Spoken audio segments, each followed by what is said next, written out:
కార్యక్రమాన్ని పెట్టాలని శంకర్ నాయక్ గారు చెప్పిన తర్వాత వారు మురళి గారిని సంప్రదించారు. మురళి వారి సూచనతోనే మురళన్న పాపం అన్ని అరేంజ్మెంట్స్ చేసిండు మనందరి కోసము. చాలా అద్భుతంగా ఈ కార్యక్రమాన్ని మనందరికీ ఒక వేదికగా వారు ఏర్పరిచారు. వారికి ధన్యవాదాలు.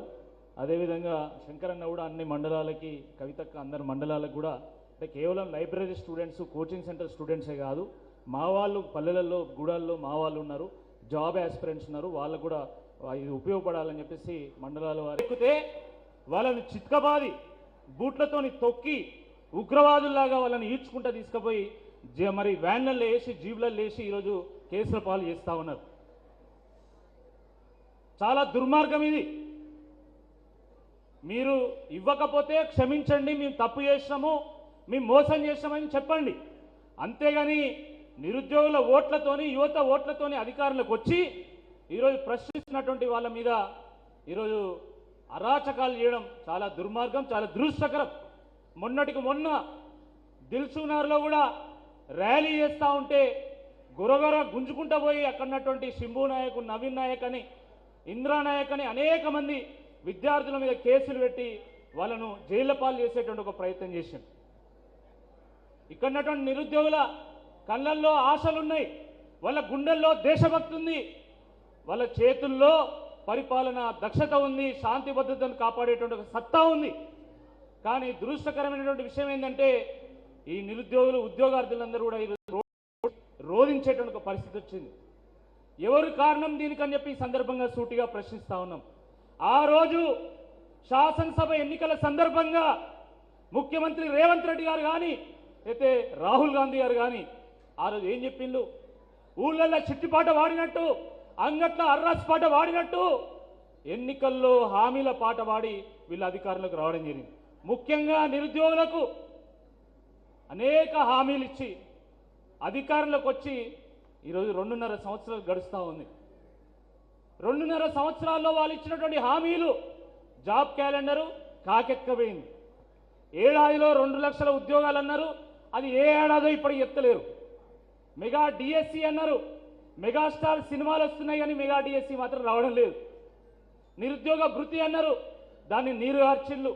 ఎస్సీ ఎస్టీ బీసీ బ్యాక్లాగ్ పోస్టుల భర్తీ అన్నారు, కానీ హైడ్రా పేరు చెప్పి ఈరోజు ఎస్సీ ఎస్టీ బీసీల ఇండ్లను కూలుస్తూ ఉన్నారు, బతుకులను కూలుస్తూ ఉన్నారు, నిరుద్యోగుల బతుకులను కూలుస్తూ ఉన్నారు. ప్రైవేటు కంపెనీల్లో స్థానికులకు 75% రిజర్వేషన్లు అన్నారు. కానీ రేవంత్ రెడ్డి గారు వచ్చిన తర్వాత ప్రైవేటు కంపెనీలన్నీ పక్క రాష్ట్రాలకు తరిగిపోతా ఉన్నాయి. జియో 46 రద్దు అన్నారు. ఆ జియోల పేర్లు చెప్పి చాలామంది ఎమ్మెల్యే లైన్లు, ఎమ్మెల్సీ లైన్లు అయితే కానీ తల్లి పాలు దాగి రొమ్ము గుద్దే విధంగా మీరు ఎమ్మెల్యేలై, ఎమ్మెల్సీలై మీ ప్రభుత్వంతో కోట్లు ఖర్చు పెట్టించి, ఖరీదైనటువంటి లాయర్లను పెట్టించి ఈ నిరుద్యోగులను జియో 46 విషయంలో హైకోర్టులో ఓడించిండు. చివరకు మొన్న టీజీపీఎస్సీ చైర్మన్ బుర్రా వెంకటేశం గారు బయటకు వచ్చిండు. మొన్న వచ్చిందా లేదా? వచ్చి ఏమన్నాడు? 2.5 సంవత్సరాలు గడిచిన తర్వాత 200 ఉద్యోగులకు నోటిఫికేషన్ ఇస్తున్నామని ప్రకటన చేసిండు. ఏం బిచ్చగాళ్ళు అనుకుంటున్నారు ఈ యువత అంతా? ఈ ఉద్యోగార్థులు, నిరుద్యోగులు బిచ్చగాళ్ళ? ఉద్యోగం మన హక్కు, ప్రభుత్వం మనకు ఉద్యోగాలు కల్పించాల్సినటువంటి బాధ్యత వాళ్ళ మీద ఉన్నదా లేదా? ఈ సందర్భంగా సూటిగా నేను ప్రశ్నిస్తా ఉన్నాను. సిగ్గుండాలి. ఆ రోజు ఎన్నికల సందర్భంగా ఈ నిరుద్యోగులను కాంగ్రెస్ పార్టీ కార్యకర్తల్లాగా వాడుకున్నారు. ఎన్నికలు అయిపోయినాక ఎన్నికల సామాగ్రిలాగా వాళ్ళని వదిలేసిండు. మనం ఎంపీలుగా, ఎమ్మెల్యేలుగా, ఎమ్మెల్సీగా పోటీ చేసినప్పుడు ఎట్లనైతే ఎన్నికల రథాలను ఎన్నికల సమయంలో వాడుకొని ఎన్నికలు అయిపోయిన తెల్లారే వాటిని ఎట్లయితే షెడ్డుకు పంపుతామో అట్లనే నిరుద్యోగులందరినీ కూడా వాడుకున్నారు. యువత అందరినీ వాడుకున్నారు. వాడుకొని ఓట్లు అయిపోగానే వీళ్ళను దిల్సుఖ్నగర్ అడ్డా మీద, వీళ్ళను అశోక్ నగర్ అడ్డా మీద వదిలేసింది. 2.5 సంవత్సరాలు అవుతుంది. పాపం కాంగ్రెస్ పార్టీ వస్తే మాకు ఉద్యోగాలు వస్తాయని చెప్పి ఆ రోజు కోటి ఆశతోని దిల్సుఖ్నగర్ పోయింది. కానీ దిల్సుఖ్నగర్ కాస్త దిక్కులేని వాళ్ళ నగరం అయిపోయింది. కోటి ఆశలతోని, ఆశయాలతోని అశోక్ నగర్ వేళ్ళు, కానీ మరి అశోక్ నగర్ కాస్త శోకనగరం అయిపోయింది, శోక సముద్రం అయిపోయింది. 2.5 సంవత్సరాల నుంచి వాళ్ళ తల్లిదండ్రులు కూలీనాలు చేసి రెక్కలు ముక్కలు వేసుకొని డబ్బులు పంపిస్తే ఆ డబ్బులు సరిపోక మళ్ళీ స్విగ్గీలు వేసి ర్యాపిడోలు కొట్టి వాళ్ళు హాస్టల్ ఫీజులు కట్టలేక కోచింగ్ ఫీజులు కట్టలేక ఆ హైదరాబాద్లో ఉన్నటువంటి వరంగల్లో ఉన్నటువంటి ఇరుకైనటువంటి గదుల్లో ఉండలేక నరక యాతన అనుభవిస్తూ ఉన్నారు. పాపం వాళ్ళ జేబులు ఖాళీ అవుతున్నాయి, అప్పులు పెరిగిపోతున్నాయి, పొట్టలు పెరిగిపోతున్నాయి, బట్టతలలు వస్తున్నాయి, పెళ్ళిళ్ళు కావడం లేదు. మనము ఈ సమాజంలో అంటరానితనాన్ని చూసినాం, సతీ సహగమనాన్ని చూసినాం. అంతకంటే ఘోరమైనటువంటి సామాజిక సమస్య ఈ రాష్ట్రంలో నిరుద్యోగం. మీరు ఒక్కసారి ఆలోచించండి. ఇంటికొక్క నిరుద్యోగం అయినా ఉన్నాడు ఈ రాష్ట్రంలో, అవునా కాదా? మరి వీళ్ళ భవిష్యత్తు ఏం కావాలి? వీళ్ళ భవిష్యత్తు బంగారు భవిష్యత్తుగా తీర్చిదిద్దాము, నిరుద్యోగ సమస్యను పరిష్కారం చేస్తామని చెప్పి ఆ రోజు రేవంత్ రెడ్డి గారు చెప్పిండు. కరెక్టే, నిరుద్యోగ సమస్యను పరిష్కారం చేసిండు. ఎక్కడ? కాంగ్రెస్ పార్టీలో ఉన్నటువంటి నిరుద్యోగ సమస్యను పరిష్కారం చేసిండు. మన ఇళ్లలో మన రాష్ట్రంలో ఉన్నటువంటి నిరుద్యోగ సమస్య మాత్రం పరిష్కారం కాలే, అవునా కాదా?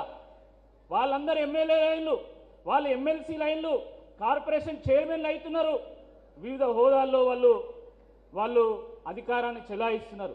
కానీ రాష్ట్రంలో ఉన్న నిరుద్యోగ యువత ఈరోజు తీవ్ర ఇబ్బందులకు గురవుతా ఉన్నారు. పాపం కేటీఆర్ గారు ఉన్నప్పుడు ఆ రోజు ఆయన అమెరికా నుంచి వివిధ దేశాల నుంచి పెట్టుబడులు తీసుకొచ్చి కొత్త కొత్త కంపెనీలు తీసుకొచ్చి కనీసం ప్రైవేట్లో అయినా వీళ్ళకు ఉద్యోగాలు కల్పించాలని చెప్పి కృషి చేసిండు. కానీ ఈరోజు ఏమైంది? ఈరోజు వీళ్ళ ప్రభుత్వం వచ్చిన తర్వాత 24 గంటల కరెంటుకు కోత పడతా ఉన్నది. పెట్టుబడులు పక్క రాష్ట్రాలకు తరలిపోతూ ఉన్నాయి, పెద్ద పెద్ద కంపెనీలు పక్క రాష్ట్రాలకు తరలిపోతున్నాయి. గూగుల్ ఏఐ క్యాంపస్ 1,00,000 కోట్ల ఇన్వెస్ట్మెంట్ ఉన్నటువంటి క్యాంపస్ కాస్త ఈరోజు ఆంధ్రప్రదేశ్ వైజాగ్ తరలిపోయింది. దాంతో వేలాది మందికి మనకు ఉద్యోగం వచ్చేది, కానీ ఆ పరిస్థితి కూడా లేకుండా ఈరోజు అక్కడికి తరలిపోయింది. దీనికి ఎవరు కారణం? ముఖ్యమంత్రి రేవంత్ రెడ్డి గారు కారణమా కాదా అని చెప్పి ఈ సందర్భంగా నేను అడుగుతున్నా. పైగా ఆయన ఏమన్నాడు? ఈ నిరుద్యోగులను అడ్డా మీది కూలీలు అన్నాడు, అడ్డా మీది కూలీలు అన్నాడు. ఒక్కటి గుర్తుపెట్టుకోవాలి రేవంత్ రెడ్డి గారు, కూలీ ఉంటేనే మేస్త్రి ఉంటాడు, కూలీ ఉంటేనే మేస్త్రికి మేస్త్రి పదవి వస్తుంది, కూలీ ఉంటేనే మేస్త్రికి పైసలు వస్తాయి, మేస్త్రికి పదవి వస్తుంది. కూలీకి కట్టుడు తెలుసు, కూలీకి కాంగ్రెస్ కోటను కూల్చడం కూడా తెలుసు అని చెప్పి ఈ సందర్భంగా హెచ్చరిస్తా ఉన్నాం. జూబ్లీహిల్స్లో ఉన్నటువంటి ప్యాలెస్ని పీకి పందిరేయడం కూడా తెలుసు అని చెప్పి ఈ సందర్భంగా హెచ్చరిస్తున్నాం. చాలా దుర్మార్గం ఇది. ఒకవైపు వీళ్ళు పాపం చాలామంది ఈరోజు లైబ్రరీ నుంచి వచ్చిండు. ఎంతమంది వచ్చింది లైబ్రరీ నుంచి? చాలామంది లైబ్రరీస్ నుంచి వచ్చిండు. ఈ లైబ్రరీస్ నుంచి వచ్చినటువంటి వాళ్ళు పాపం ఒక్క పూట తింటారు, ఒక పూట పస్తులు ఉంటారు, చాలా ఇబ్బందులు పడుతూ ఉంటారు. ముఖ్యంగా హైదరాబాద్లో కోచింగ్ సెంటర్లో పోయినంటే వాళ్ళు చాలా దీనమైనటువంటి ఒక పరిస్థితి, చాలా దీనమైనటువంటి పరిస్థితి. అందుకనే వీళ్ళు ఏం చేస్తున్నారంటే చాలామంది ఈ 2.5 ఏళ్ళు అయింది వీళ్ళు ఉద్యోగాలు ఇచ్చేది లేదు, సచ్చేది లేదు అని చెప్పి చాలామంది వాళ్ళ పల్లెలకు గూడాలకు తండాలకు పోతున్నారు. కానీ అనేక కేంద్ర ప్రభుత్వ నోటిఫికేషన్లు కూడా వస్తున్నాయి, రాష్ట్ర ప్రభుత్వం కూడా ఎప్పుడు వస్తాయో తెలియదు. లోపల భయం అవుతూ ఉంటుంది, అరే మన నోటిఫికేషన్ వస్తే నేను ప్రిపేర్ కాకపోతే ఎట్లా, నేను కోచింగ్ పోకపోతే ఎట్లా అని ఒక భయం ఉంటుంది. కాబట్టి వాళ్లకు తోడుగా నిలవాలనేటువంటి ఒక ఉద్దేశంతోనే ఈరోజు ఈ లెర్నింగ్ యాప్ని మరి లాంచ్ చేయడం జరిగింది. వివిధ కేంద్ర రాష్ట్ర ప్రభుత్వ ఉద్యోగాల కోసము వివిధ పోటీ పరీక్షలు ప్రిపేర్ అవుతున్నటువంటి మీ అందరికీ తోడుగా నిలవాలనేటువంటి ఉద్దేశంతోనే ఈ యాప్ని లాంచ్ చేయడం జరిగింది. ఈ యాప్లో 57 రకాల కేంద్ర రాష్ట్ర ప్రభుత్వాలకు సంబంధించినటువంటి లెర్నింగ్ మెటీరియల్ మొత్తం కూడా ఉంది. కేవలం రాష్ట్ర ప్రభుత్వానికి సంబంధించినటువంటి పరీక్షలు మాత్రమే కాదు, ఐబీపీఎస్ కావచ్చు, ఆర్ఆర్బీ కావచ్చు, స్టాఫ్ సెలక్షన్ కమిషన్ కావచ్చు, యూపీఎస్సీ రిలేటెడ్ ఎగ్జామ్ కావచ్చు, వాటికి సంబంధించినటువంటి స్టడీ మెటీరియల్ కూడా ఇందులో ఉంది. అదేవిధంగా రాష్ట్ర ప్రభుత్వానికి సంబంధించినటువంటి group 1, group 2, group 3, group 4, SI, constable, forest beat officer, ఈ రకంగా రాష్ట్ర ప్రభుత్వానికి సంబంధించినటువంటి పోటీ పరీక్షలకు సంబంధించిన లెర్నింగ్ మెటీరియల్ కూడా ఉంది. అనేక పిఎస్సీస్ కూడా ఈరోజు మరి ఖాళీలను భర్తీ చేస్తూ ఉన్నాయి, అవి కూడా నోటిఫికేషన్ ఇస్తున్నాయి. వాటికి సంబంధించినటువంటి లెర్నింగ్ మెటీరియల్ కూడా ఈ యాప్లో ఉంది. మీరు మీ గ్రామంలో మీ తల్లిదండ్రులకు తోడుగా నిలుస్తూ వ్యవసాయ పనులు చేస్తూ కూలీనాలు చేస్తూ కూడా పార్ట్ టైం జాబ్స్ చేస్తూ కూడా మీరు ఇంటి దగ్గరే ప్రిపేర్ కావడానికి ఈ లెర్నింగ్ యాప్ ఉపయోగపడుతుందని చెప్పి ఈ సందర్భంగా నేను మనవి చేస్తా ఉన్నాను. మిత్రులారా, కేటీఆర్ గారు ఒకటే చెప్పారు, మనం ఎంతో కష్టపడి ఈ తెలంగాణను సాధించుకున్నటువంటి తెలంగాణలో ఈ బిడ్డల్ని కాపాడుకోవడానికి కేసీఆర్ గారు అనేక ప్రయత్నాలు చేసిండు, అనేక కంపెనీలను తీసుకొచ్చిండు, ప్రభుత్వంలో ఉన్నటువంటి 2 లక్షల ఉద్యోగాలను భర్తీ చేసేటువంటి ప్రయత్నం చేసిండు. కానీ దురదృష్టం 2023 శాసనసభ ఎన్నికల సందర్భంగా మరి కాంగ్రెస్ అధికారులకు వచ్చింది. ఈరోజు నోటిఫికేషన్ లేక, కోచింగ్ ఫీజులు కట్టలేక మరి చాలా ఇబ్బందుల పాలవుతున్నారు. కాబట్టి వాళ్లకు తోడుగా నిలవాల్సినటువంటి అవసరం ఉంది. ఈ లెర్నింగ్ యాప్ మనకు ఉపయోగపడతాయని చెప్పేసి వారు చెప్పడం వల్ల ఈరోజు ఖమ్మం, నల్గొండ, వరంగల్ 3 ఉమ్మడి జిల్లాల్లో ఉన్నటువంటి 11 జిల్లాల్లో కూడా ఈ యొక్క యాప్ లాంచ్ చేస్తూ ఉన్నాం. వేలాదిగా ఉన్నటువంటి మన పల్లెల్లో, గూడాల్లో, తండాల్లో ఉన్నటువంటి నిరుద్యోగులందరూ కూడా ఈ యాప్ను అందించేటువంటి ఒక ప్రయత్నం చేస్తున్నామని చెప్పి ఈ సందర్భంగా నేను మనవి చేస్తా ఉన్నాను. సోదరులారా, పేదరికంతో ఉద్యోగాలు లేక మీరు అనేక ఆర్థిక ఇబ్బందులు ఎదుర్కొంటా ఉంటే ఈరోజు కాంగ్రెస్ వాళ్ళు జల్సాలు చేస్తూ ఉన్నారు. ఒకటి ఆలోచించండి, మన ఉప ముఖ్యమంత్రి బట్టి విక్రమార్క గారు ఆయన నీళ్ళ బాటిల్ తాగితే 1 లీటర్ నీళ్ళ బాటిల్ ఖర్చు ఎంతనో తెలుసా? 3,400 రూపాయలు అక్షరాల. ఏదో కంపెనీ ఉంది, అది సోషల్ మీడియాలో ఉన్నాయి, మీరు చూసుకోండి. అదేవిధంగా రేవంత్ రెడ్డి గారు టీషర్టు, ఆయన వేసుకునే బూట్లు ఆ ఖరీదు చెప్పవశం కాదు. ఆయన వేసుకునేటువంటి టీషర్టు, ఒక్క టీషర్టు ఖరీదుతోని ఈ నిరుద్యోగులు 1 సంవత్సరం అంతా కోచింగ్ పోగలుగుతారు. బట్టి విక్రమార్క గారు వారు ఉపయోగించేటువంటి 1 లీటర్ వాటర్ బాటిల్తోని వీళ్ళు 1 నెల మొత్తం కూడా హాస్టల్ ఫీజు కట్టగలుగుతారు. కాబట్టి నిరుద్యోగులు మనం ఇబ్బంది పడుతూ ఉంటే ఈరోజు కాంగ్రెస్ వాళ్ళు జల్సాలు చేస్తూ ఉన్నారు. వాళ్ళకు బుద్ధి చెప్పేటువంటి రోజులు దగ్గర పడుతున్నాయి.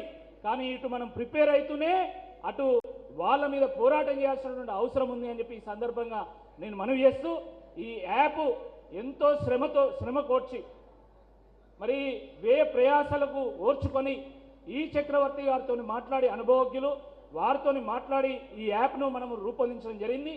ఈ యాప్ మీ అందరికి కూడా ఉపయోగపడాలని, మరి మీ అందరు కూడా భవిష్యత్తులో మంచి ఉద్యోగాలు రావాలని, మీ తల్లిదండ్రులకు మీరు తోడుగా నిలవాలని, మీ గ్రామానికి, మన సమాజానికి మంచి పేరు తీసుకురావాలని చెప్పేసి ఆ భగవంతుని నేను ప్రార్థిస్తూ ఈ యాప్ను మీరు పూర్తి స్థాయిలో సద్వినియోగం చేసుకోవాల్సిన ఈ సందర్భంగా నేను కోరుతూ ఈ అవకాశం ఇచ్చిన మీ అందరు కూడా పేరు పేరు ధన్యవాదాలు. జై తెలంగాణ, జై తెలంగాణ.